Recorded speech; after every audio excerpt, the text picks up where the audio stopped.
sahabat Bundadi, apa kabar? Sehat selalu?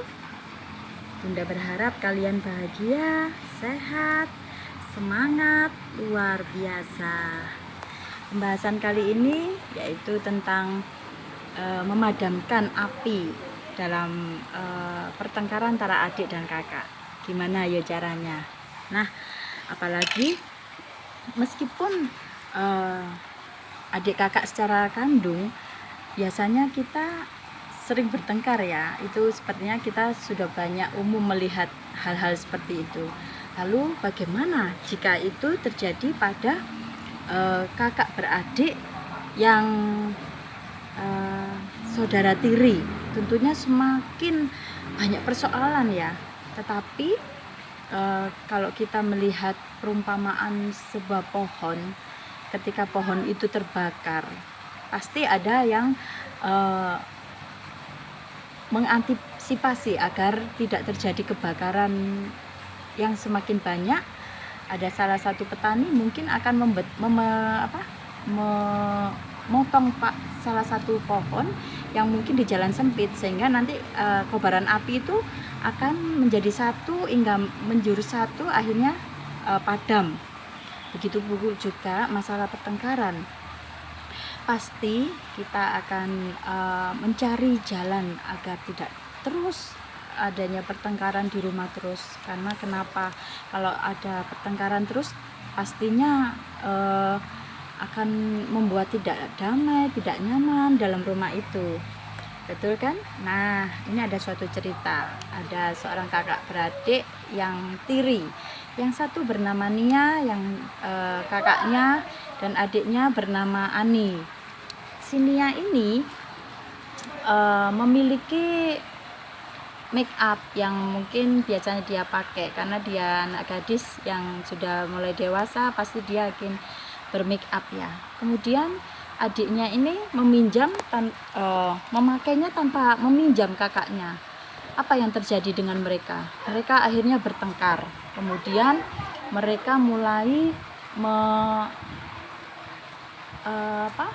tersulut oleh amarah satu sama lain. Kemudian mereka mulai memperdebatkan apa yang seharusnya bisa diomongkan. Nah, bagaimana cara agar kita tidak terlalu lama untuk bertengkar antara kakak dan adik? Cobalah untuk sesuatu itu dikomunikasikan, saling ngobrol. Misalkan untuk masalah make up, mungkin adiknya bisa permisi dulu kepada kakaknya untuk meminjam alat-alat make upnya untuk dia pakai. Atau juga si kakak juga pasti harus mempunyai sifat yang rendah hati juga untuk mau rela meminjamkan alat-alatnya untuk adiknya juga. Atau bisa dibicarakan bersama berdua, misalkan tentang masalah mengatur kamar. Nah, mungkin si kakak dan adik bisa bekerja sama untuk mengatur kamar berdua, karena itu mungkin untuk kamar berdua. Jadi mereka perlu untuk saling berkomunikasi apa yang baik untuk kamar kita, agar kamar kita ini menjadi kamar yang bisa nyaman untuk tidur bersama. Atau juga masalah pakaian.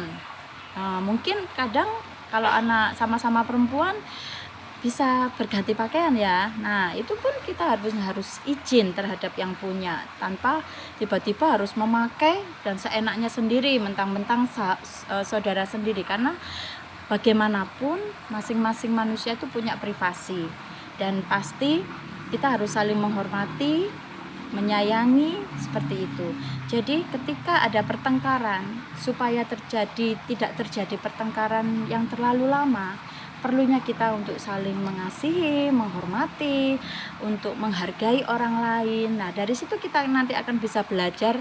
Jika kita bisa menghormati sesama dengan kakak beradik, kita juga pasti akan beradaptasi dengan orang lain pun akan bagus juga. Jadi perlunya itulah kita untuk menghindari hal-hal yang sebenarnya nggak penting untuk selalu dipertengkarkan, tetapi kita pun harus belajar bagaimana untuk bisa mengerti saudara kita, bersama-sama, bekerja sama seperti itu.